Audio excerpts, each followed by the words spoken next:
नमस्कार, मी सुहास धारणे 7च्या बातमीपत्रात आपलं स्वागत करतो। सुरुवातीला एक नजर ठळक बातम्यांवर। भारतीय वायुदलाच्या युद्धपथकात महिला वैमानिकांचा समावेश करायला केंद्र सरकारची मंजुरी। गोहाना इथल्या दलित युवक मृत्यू प्रकरणी चौकशीसाठी विशेष तपास पथकाची स्थापना। कोल्हापूर आणि पुणे इथं मुंबई उच्च न्यायालयाची खंडपीठ स्थापन करण्याची शिफारस केल्याचं मुख्यमंत्र्यांचं प्रतिपादन। व्याघ्र संवर्धनाबद्दल जनजागृती करणाऱ्या रॅलीचा व्याघ्रदूत अमिताभ बच्चन यांच्या हस्ते प्रारंभ। आणि आज देशभरात मोहर्रम निमित्त हजरत इमाम हसन यांच्या बलिदानाचं स्मरण। आणि आता सविस्तर वृत्त। भारतीय वायुदलाच्या महिला वैमानिकांना युद्धपथकात सामील करायला केंद्र सरकारनं मंजुरी दिली आहे। यासाठी वायुसेना अकादमीच्या सध्याच्या तुकड्यांमधून पहिल्या स्त्री वैमानिकाची निवड केली जाईल। वायुदल प्रमुख अरूप राहा यांनी यावर्षीच्या वायुदल स्थापना दिनाच्या भाषणात हवाई युद्धपथकामध्ये महिला वैमानिकांच्या समावेशाचा उल्लेख केला होता। हरियाणामधील गोहाना इथल्या दलित युवकाच्या मृत्यूची चौकशी करण्यासाठी आज एका विशेष तपास पथकाची स्थापना करण्यात आली। या युवकाच्या कुटुंबियांनी पोलीस कोठडीत त्याचा मृत्यू झाल्याचे आरोप केल्यानंतर 2 सहाय्यक उपनिरीक्षकांना खुनाच्या आरोपाखाली यापूर्वीच अटक करण्यात आली आहे। या युवकाचा मृत्यू फासाला लटकल्यामुळे झाल्याचं शवविच्छेदनात अहवालावरून स्पष्ट झाल्याची माहिती पोलिसांनी दिली आहे।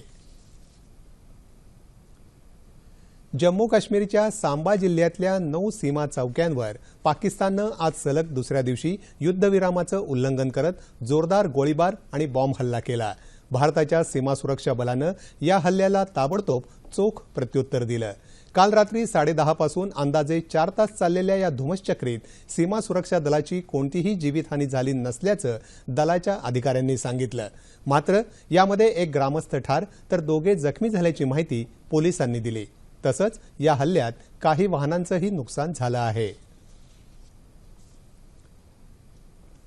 सहकार क्षेत्राच्या उत्कर्षाकरता राज्य सरकार आणि रिझर्व्ह बँक यांच्यात समन्वय असणं अत्यावश्यक असल्याचं मत केंद्रीय भूपृष्ठ वाहतूक मंत्री नितीन गडकरी यांनी व्यक्त केलं आहे। सहकार क्षेत्राबाबत विचारविनिमय करण्यासाठी the Maharashtra state cooperative banks फेडरेशनच्या वतीनं नागपुरात भरवण्यात आलेल्या एका संमेलनात ते बोलत होते। सहकार चळवळ ही सामान्य लोकांनी सामान्यांकरता चालवलेली मोठी चळवळ आहे असं सांगून गडकरी म्हणाले की सध्या जगभरात मंदीचं वातावरण आहे। अशा कसोटीच्या काळात सहकार क्षेत्रानं आधुनिक तंत्रज्ञानाची मदत घेऊन ई-गव्हर्नन्सचा उपयोग करत पारदर्शीपणे वाटचाल करणं गरजेचं आहे। सहकार क्षेत्रात 2000 कोटीच्या वर व्यवहार करणाऱ्या बँकांचं खाजगीकरण करणं, सहकारी बँकांमध्ये असलेल्या ठेवींना विमा संरक्षण वाढवणं यासारख्या सूचना रिझर्व्ह बँकेच्या गांधी समितीनं केल्या होत्या। त्या मंजूर केल्या तर सहकार क्षेत्राला मारक ठरतील अशी ओरड होत असल्यानं त्यावर विचार करण्यासाठी हे संमेलन भरवण्यात आलं होतं। भारतात गुंतवणुकीच्या अनेक चांगल्या संधी उपलब्ध आहेत। कतारच्या उद्योगांनी भारतात गुंतवणूक करण्याबाबत सकारात्मक विचार करावा असं आवाहन राज्यपाल चे विद्यासागर राव यांनी आज मुंबईत केलं। कतारचे राजदूत अहमद बिन इब्राहिम अल अब्दुल्ला आणि सरव्यवस्थापक खलीद बिन इब्राहिम अल सुलौती यांचं आज सकाळी मुंबईत आगमन झालं। त्यानंतर त्यांच्या स्वागतार्थ आयोजित करण्यात आलेल्या एका समारंभात राज्यपाल बोलत होते।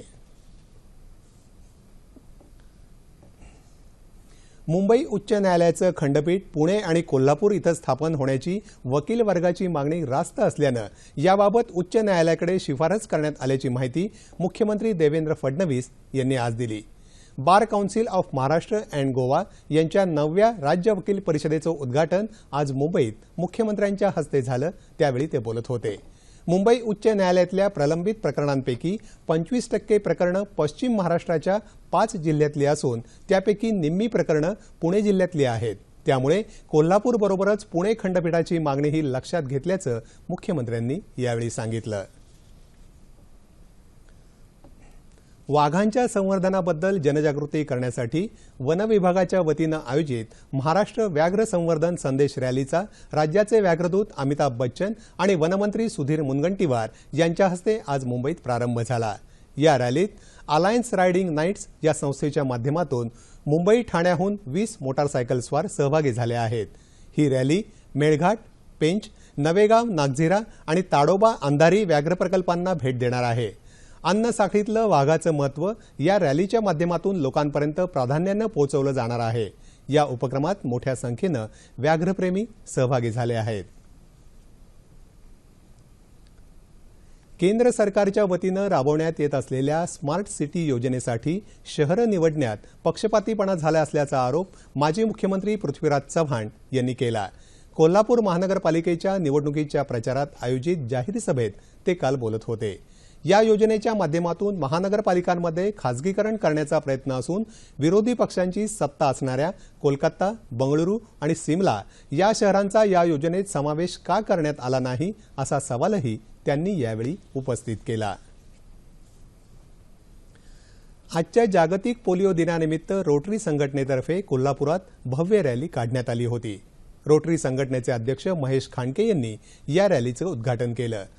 भारत जरी पोलिओमुक्त झाला असला तरीही रोटरीतर्फे आणखी काही वर्ष लसीकरण देण्यात येणार असून येत्या 17 जानेवारी आणि 21 फेब्रुवारी रोजी पोलिओ लसीकरण होणार आहे अशी माहितीही या रॅलीत देण्यात आली. एंड पोलिओ आणि कीप इंडिया पोलिओ फ्री या नाऱ्यांच्या तसंच फलकांच्या माध्यमातून पोलिओ संदर्भात जनजागृती करण्यात आली. स्वतःच्या सुखासाठी माणूस पर्यावरणाची अपरिमित हानी करत असून त्यामुळे सगळ्या जगाचं अस्तित्वच धोक्यात आलं आहे असं राष्ट्रीय स्वयंसेवक संघाचे सरसंघचालक मोहन भागवत यांनी म्हटलं आहे. आज नागपुरात भरवण्यात आलेल्या आंतरराष्ट्रीय सांस्कृतिक परिषदेत ते बोलत होते. आपण निसर्गाचे मालक नसून फक्त एक घटक आहोत हे ओळखून माणसानं आपल्या वर्तनात फरक केला तरच विनाशाकडे होणारी आपली वाटचाल थांबू शकेल असंही त्यांनी स्पष्ट केलं. या परिषदेला केंद्रीय सांस्कृतिक मंत्री महेश शर्मा आणि देश परदेशातून आलेले जवळपास 400 सामाजिक कार्यकर्ते, विचारवंत आणि संशोधक उपस्थित होते. या परिषदेत Indian culture in the world या पुस्तकाचं प्रकाशनही करण्यात आलं. पंतप्रधान नरेंद्र मोदी मन की बात या कार्यक्रमाद्वारे उद्या देशवासियांसमोर आपले विचार प्रकट करणार आहेत. या कार्यक्रमाच्या 13व्या भागात आपले विचार मांडण्यासाठी पंतप्रधानांनी जनतेला आवाहन केलं असून त्यासाठी टोल फ्री क्रमांक आहे 1800-3000-7800. हा कार्यक्रम उद्या सकाळी 11 वाजता आकाशवाणी आणि दूरदर्शनवरून प्रसारित करण्यात येणार आहे. संयुक्त राष्ट्रसंघाच्या 17व्या स्थापना दिनानिमित्त आज जगभरात अनेक ठिकाणी अभियान आयोजित करण्यात आलं आहे. या अभियानाअंतर्गत 60पेक्षा अधिक देशातील 200 प्रतिष्ठित स्मारकं, महत्त्वाचे प्रासाद तसंच ऐतिहासिक वास्तू सजवण्यात येणार आहेत. त्यावर निळ्या रंगाची रोषणाई करण्यात येणार आहे. तिथं विविध देशांच्या ध्वजांसह संयुक्त राष्ट्रसंघाचा ध्वजही फडकावला जाणार आहे. संयुक्त राष्ट्रसंघाच्या स्थापना दिनानिमित्त पंतप्रधान नरेंद्र मोदी यांनी शुभेच्छा दिल्या आहेत. महात्मा गांधीजींनी दाखवलेला मार्ग आजही जगासमोर आदर्श आहे. संयुक्त राष्ट्रांनाही त्याची अनेकदा प्रचिती आली आहे असंही मोदी यांनी म्हटलं आहे. व्यंगचित्रांच्या माध्यमातून कॉमन मॅन रेखाटणाऱ्या दिवंगत R.K. लक्ष्मण यांची आज 94वी जयंती. अत्यंत मोजक्या शब्दातून आणि कुंचल्याच्या काही फटकाऱ्यांमधून सामान्य माणसाच्या आशा आकांक्षांचं आणि सुखदुःखाचं चित्रण अत्यंत कौशल्यानं करणाऱ्या लक्ष्मण यांचा जन्म 24 ऑक्टोबर 1921 रोजी कर्नाटकात म्हैसूर इथं झाला. त्यांच्या शैलीदार व्यंगचित्रांबद्दल त्यांना पद्मभूषण, पद्मविभूषण तसंच मॅगसेसे पुरस्कारांनाही सन्मानित करण्यात आलं होतं. सामाजिक आणि राजकीय संदर्भामध्ये सर्वसामान्य माणसाला एक खास ओळख मिळवून देणाऱ्या या कलंदर व्यंगचित्रकाराला विनम्र अभिवादन.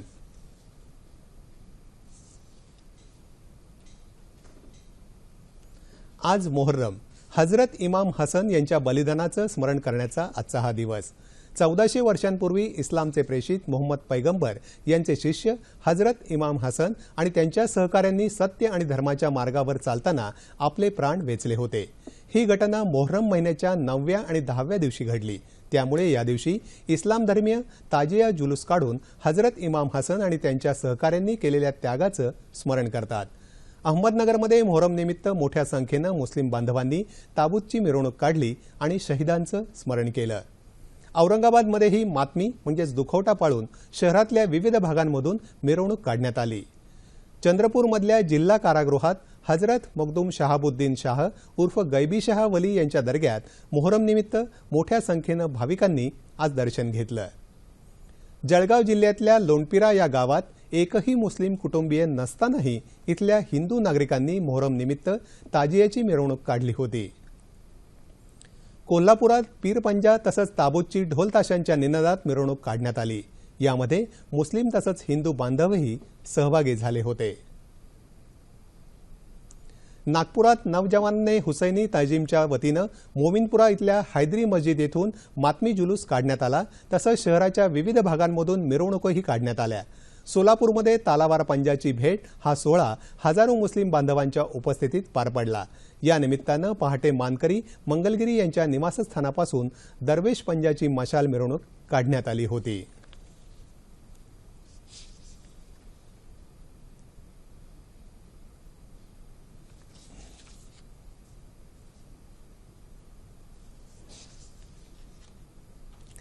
नैसर्गिक शेतीचे पुरस्कर्ते भास्कर हिराजी सावे यांचं आज डहाणूतल्या देहरी इथल्या राहत्या घरी वृद्धापकाळानं निधन झालं।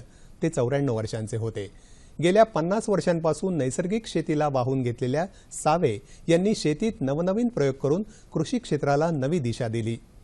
कृषी क्षेत्रातील त्यांच्या कार्यासाठी त्यांना जमनालाल बजाज तसंच जर्मनीच्या international federation of organic agriculture movement या पुरस्कारांनी गौरवण्यात आलं होतं। सावे यांच्या पार्थिवावर उद्या सकाळी अंत्यसंस्कार होणार आहेत। हवामान।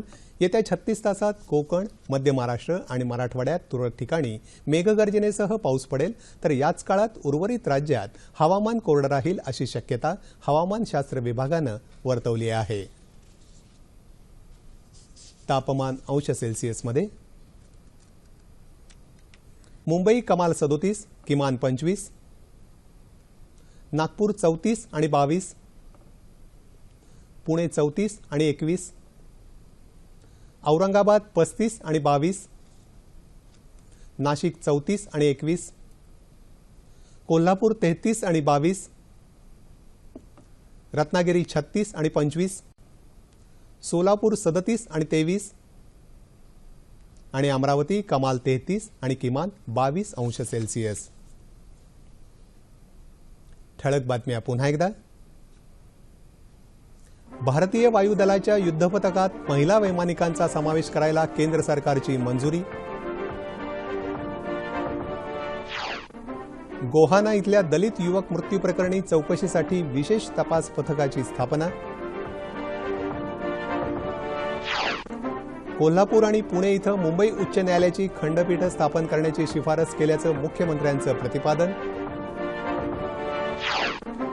व्याघ्र संवर्धनाबद्दल जनजागृती करणाऱ्या रॅलीचा व्याघ्रदूत अमिताभ बच्चन यांच्या हस्ते प्रारंभ। आणि आज देशभरात मोहर्रम निमित्त हजरत इमाम हसन यांच्या बलिदानाचं स्मरण। याबरोबरच हे बातमीपत्र संपलं। येत्या 26 ऑक्टोबरपासून नवी दिल्लीत इथं भारत आणि आफ्रिकेदरम्यान शिखर परिषदेचं आयोजन करण्यात आलं आहे। या पार्श्वभूमीवर उभय देशांमधील संबंध आणि शिखर परिषदेचं महत्त्व या विषयावर प्रकाश टाकण्यासाठी राजकीय विश्लेषक आल्हाद गोडबोले यांना आज रात्री 9:30च्या बातमीपत्रात निमंत्रित करण्यात आलं आहे। तेव्हा पुन्हा भेटूया पुढील बातमीपत्रात आपल्या सह्याद्री वाहिनीवर। नमस्कार।